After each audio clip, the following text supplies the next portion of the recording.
The ANC caucus welcomed the report by independent panel that there was no evidence why the Lady R did not dock at daylight but at night. Inhlangano zepolitiki zizwakalisa amazizo wazo ngendaba yombiko ohlambulula uhulumende bona akunabufakazi bengikhali ezatholakala esikebheni ekuthiwa abatsho bezithunyelwe eRussia.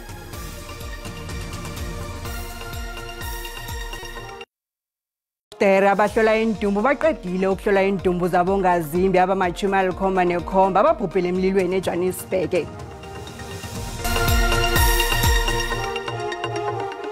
Sizikhatsha ukusuka e-Auckland Park eJohannesburg ngesindebele ziza kuwe ku-SABC1 Lotshani Noke Makhaya. Umengameli uCyril Ramaphosa umemezele bona ibandla eliphenya indaba yomkhumbi weRussia iLady R owafikela esikhumulweni senkebe eSimonstown ngoNobayeni lithole ukuthi akunabufakazi obutshengisa ukuthi umkhumbi loyo bewulayithe inkhali. Ngenyanga kaMrhayili umzenda weAmerica ekhethwapha uRuben Bridget wathi iSouth Africa ithumele iRussia inkhali njengoba isaraga yipi eUkraine. Umengameli uthi insolwezi zenze bona umnotho welizwe ungasakhuli ephasini. Inhlangano zepolitiki zizwakalise amazizo wazo ngokuhlukahlukana kwazo. The ANC caucus welcomed the report by independent panel that there was no evidence whatsoever that Lady R ship was loaded with weapons that were sent to Russia by our government. We saw the leader of the opposition party acting very irresponsible, misrepresenting facts, working with the media to dent the image and the integrity of our country. We knew all the time that no complete manufactured weapons were loaded. That still do not denounce that nothing else were loaded. The truth is that at about 3 o'clock on Friday morning, the crane was still busy loading stuff under spotlights onto the vessel, while the 7 containers with the ammunition that were offloaded during the previous nights were delivered to the ammunition depot in Mokopong on that same Friday evening. Whatever was loaded or offloaded on Lady R, it brings into question the fact that countries are now involved because United States of America ambassador had made comments. We've got Russia involved here. It's a Russian ship and South Africa. So one would think that the country deserves better answers, and we would call for an inquiry which goes beyond just that committee that was set up by the president. The problem is that the president declared that the panel gave reasons why the Lady R did not dock at daylight but at night, but is not going to reveal the reasons for that. Why not? And that creates suspicion and creates more questions. There is no risk of compromise for declaring the reasons why the ship docked at night. The ACDP contends that what this is a battle between the superpowers and the hegemony of these superpowers.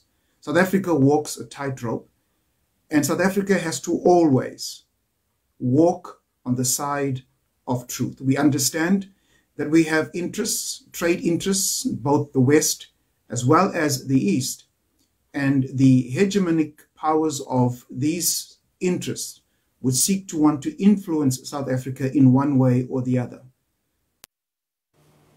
Namhlanje ilanga lesithathu kulayelwa isibawo sebheyili sikaDokotela uNandipha Magudumana kanti silalelwa nje igqwetha lakhe uAdvocate France Lamini bekangekho ekhotho bekajangelwe nguMachini Mudlong.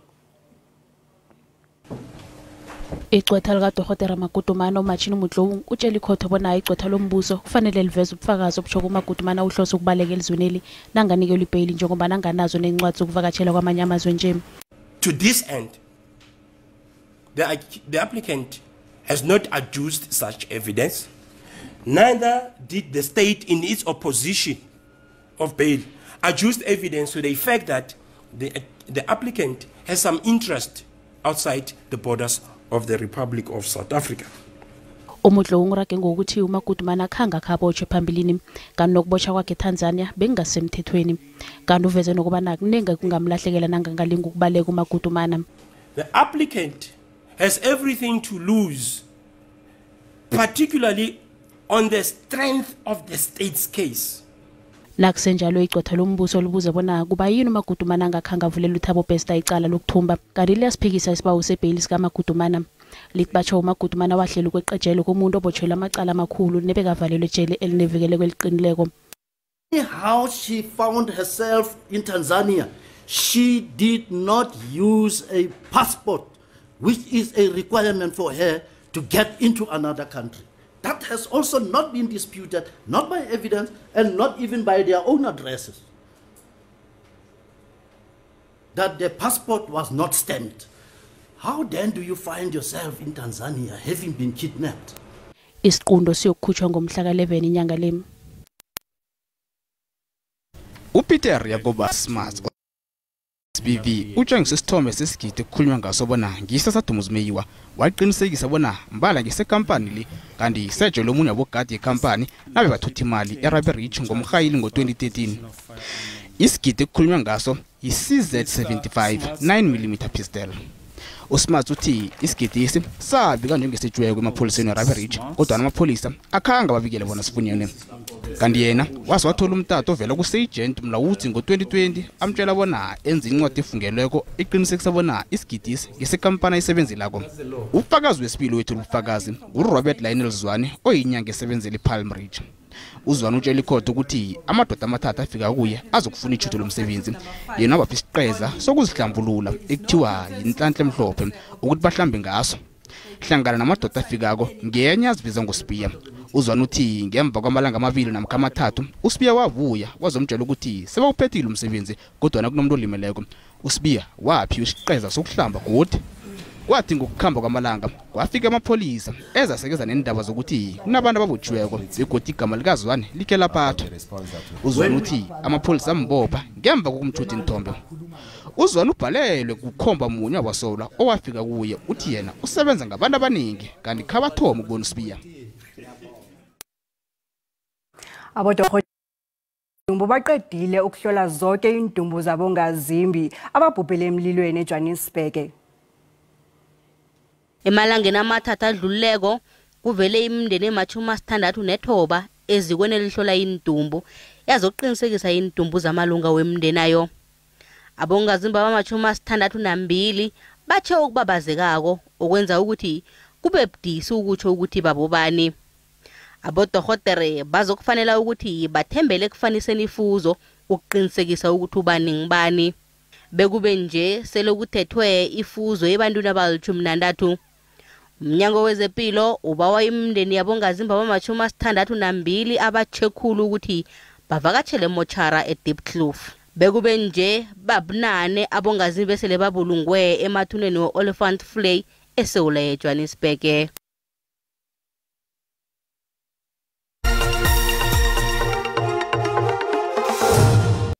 SABC News sidosela umtato nangabe unomhlala wendaba. Indaba ukusiluma indlebe namkha indaba ezintswenyako emphakathini wankenu. Ngasidosela umtato ku 011 714 6133 namkha usi-emailele ku news@sabc.co.za. SABC News iphimbo lakho isijamele ayithatha ihlangothi.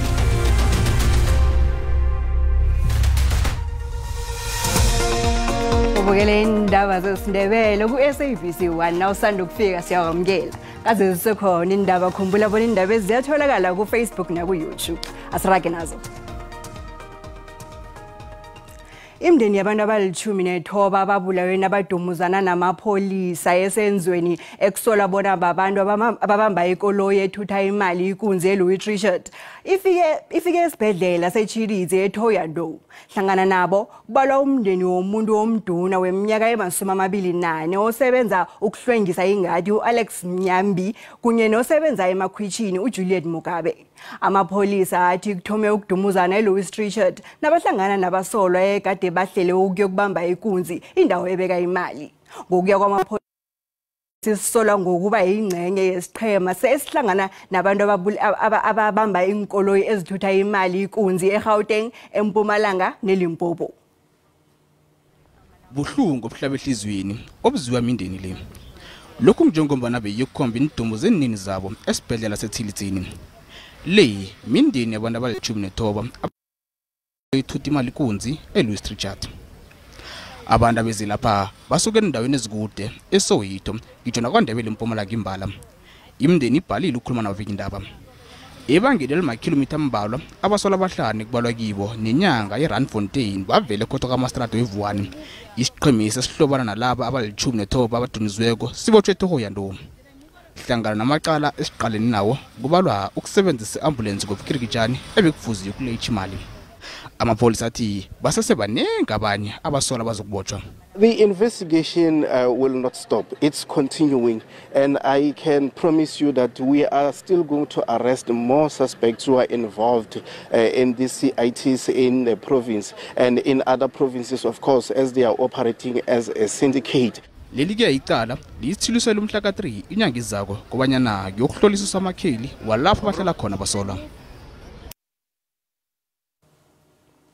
iHelen Suzman Foundation ifake isibawo esirhabako eGauteng High Court ePitori.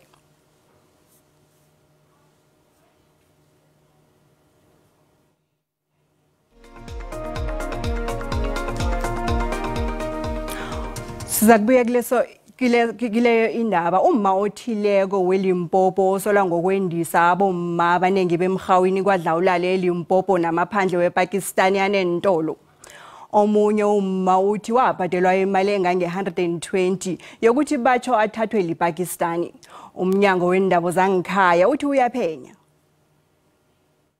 Kusetshenziswa umnyanya ukuvala inyanga yaboma nokuvula amagugu ukukhuthaza umphakathi bona usungule ingchema zokufunda incwadi ezibizwa ngama-reading clubs. Ngokubambisana nebomnyango wezefundo eNkangala bekwahlonywa isichema sokufunda emawadini amabili kamasipalata weThembisile Hani. Part of the activity they have introduced in the district is creation of a book club. So currently today they were electing 2 book clubs for Ward 18 and Ward 20. Umphathi waphambili wezefundo esingini seNkangala oselathatha umhlala phasi uthe ukufunda kuligugu elikhulu emntwini. Ifundo iligugu elikhulu. Abantu abama bayihlathulule kuhle ukuthi education iqhakatheke kangangani. Na ukwazi uzifundela into ozifundele yona iyahluka kunento otshelwa yona noyizwako ikhulunywa. Abantwana banikela ithuba lokufundela ingikhambeli incwadi. Cheryl did not always want to be a basketball player. She wanted to be a nurse or a flight attendant. Ababelethi bayawakhuthaza amagadango afana naleli. Ukuthanda ukukhuthaza ukufunda ngenzwe ukuthi vele ifundo bengiyithanda kwasekuthomeni. Kwathola ukuthi ngendlela engikhule ngayo nengikhulele kuphasi kwayo ngabhalelwa kufunda isikolo. So kwafika lapho ngithi sengimdala nje sengikhulile sengisekhaya sengikukha kwami ngafunda isikolo khona la eMakerana esikolo eveza ubuhlapha isikolo sasebusuku ngine certificate segrade 12 ngesikolo sasebusuku. Endabeni ze-SABC nginguComfort Masombuka. Singancabeze indaba ebesinidlalela yona bekunge collaboration bekunge National Educational Collaboration Trust. Asicalele ethi abanikazi benkolo bayokuchinga khudlwana ngengikhwanyeni ukusukela ngelesithathu. Imbalobalo zomnyango wezenjiwa namandla zitshengisa yombili imhlobo yepetroli iyokukhuphuka nge-R1.71 cents ilitha. Idizili iyokukhuphuka ngemali ebalelwa phakathi kwe-R2.76 ne-R2.84 cents ilitha.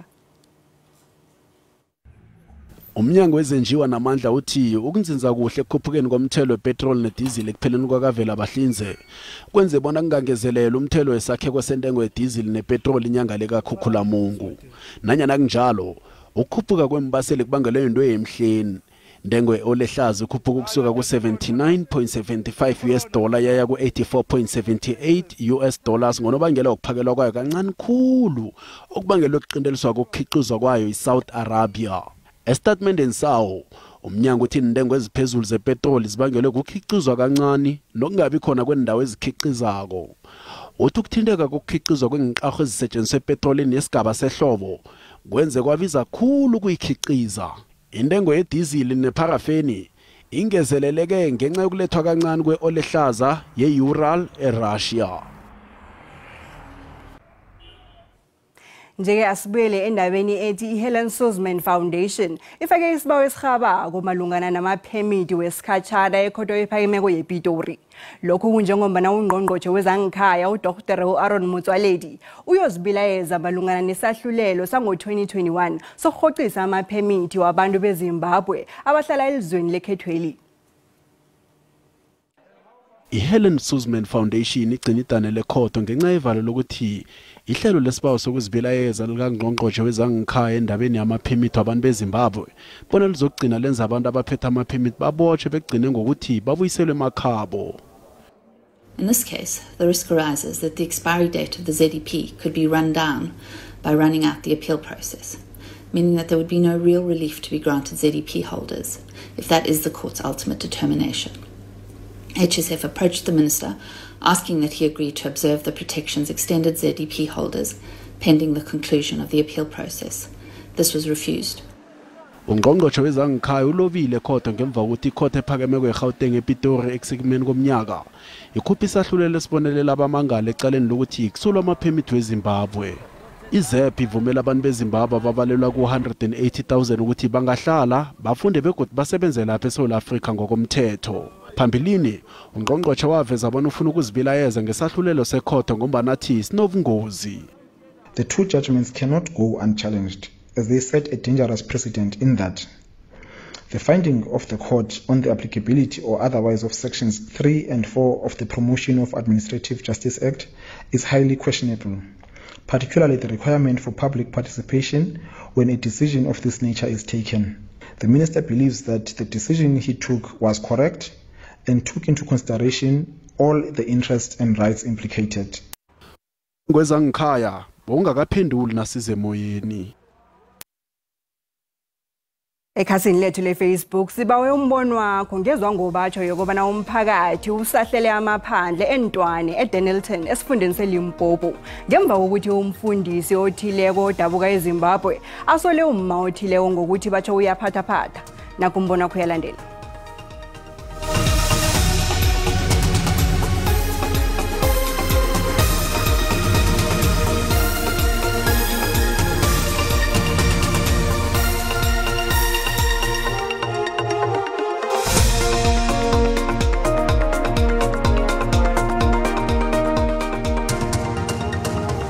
Angazi mina amaSewula Africa ukuthi sokufunda nini ukuthi uzimo ukhona nala eSouth Africa. Why umuntu ekusuka umuntu wangaphetsheya wemazweni amanye bathi uzokuphendula abantu beSouth Africa? Uhulumende fanele athathe labantu abamvotela serious alise ukuthi afuna amavoti kithi athande abantu bangaphandle. Awukho umthetho othi emele besukele ngaphandle bezosolo ngama la eSouth Africa ukuthi bayathakatha msakaza bahambe basola le ngasezweni langakubo. Engathana sewagijinyiswa yena umfundisi loyo angeke asuka ngale ngikhabo ngale azokuba ngihlangana ngapha eSouth Africa. Sebenze la eSouth Africa ungathi kusemakhabo bafuna ukucontrola yonke into efika ibe yimbi ngokuhlaselwa kwabantu bangaphandle ukuthi kugcina kuthinteka nabantu bangaphandle abangahlangene na lesi simo esuka senzeka. Kodwa ku wrong ukuthi abantu bese basolute abantu bayathakatha. Kodwa sizothini ngoba naphi nabafundi nabakushumayela lokho. Umbono ngewombukeli SABC ayizophosa umlando ukuziphendulela ngombono wombukeli.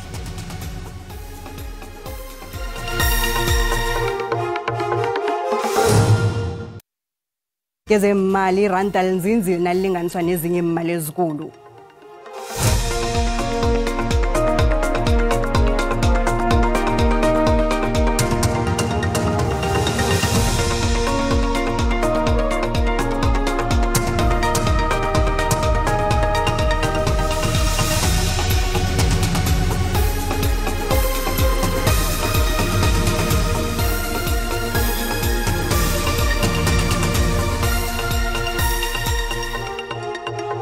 Kanti asiqale bona usibusiso usiphathele ziphi ehlelweni zibuya nabazumi kuKwekwezi FM.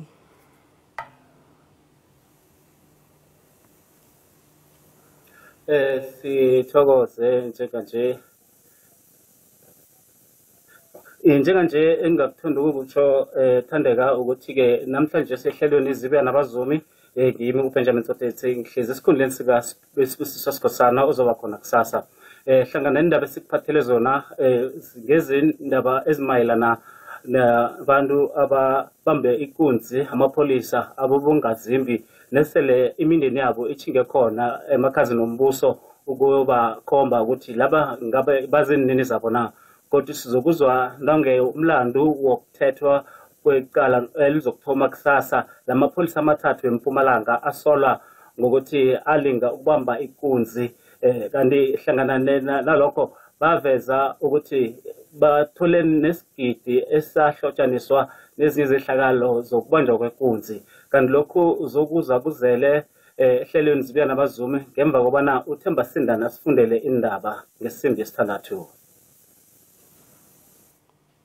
Asithokoze ubujamo bezulu buyalandela noSitshaba Mahlangu ukuthula kwande Sitshaba seNkosi.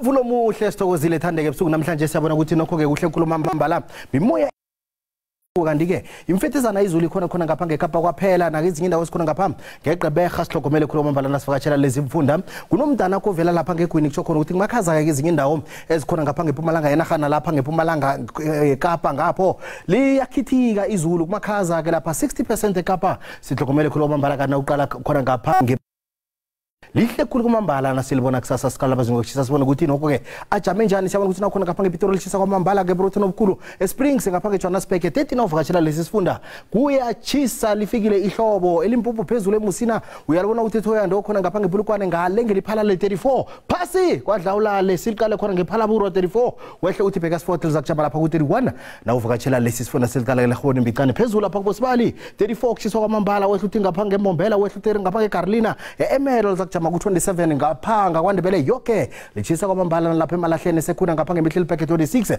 kutsho khona ukuthi lifikile lila KwaZulu-Natal nasilapha eLady Smith sehle sithe mgugudlovu ngapha ngeThekwini 25 uyalibona ukuthi lapha eFrahed zakujama ku34 lichisa khulu kwamambala nanivakatshela lesi sifunda kanti isifunda sekhona ngapha ngeMpumalanga Kapa phezulu lapha eMalutswayi wehle uthi Krado kukhamba kumamakhaza Graafrenet khamba lithi pharaphara ngamafu ngapho wehle uthi eMthatha ngapha ngeMonti eMakhanda lizakujama lapha ku15 uvakatshela lesi sifunda siliqale khona ngapha ngeWestern Cape lapha eBeaufort West wehle uthi George ngapha ngeMosel Bay 16 liyawathela eKapa likhona lapha eWorcester likhamba lithi pharaphara ngamafu novakatshela lesi sifunda siliqale khona ngapha eHlaguni Kapa lapha eUppington eKurumane wehle uthi Kimberley Kapa eCarnarvon eCalvina lijama ku12 kumakhaza nasivakatshela lesi sifunda Free State uyalibona lapha eFree State lapha ku31 lapha eBothaville eKroonstad ngapha eWelcome Fixback 28 novakatshela lesi sifunda esifundene sokugcina eHlagwini Tjingalanga lapha eMahikeng wehle uthi Ottostal lapha ngeVryburg lizakujama ku31 novakatshela lesi sifunda umndungwa Bungela kokosi uthi iye Zwenendebele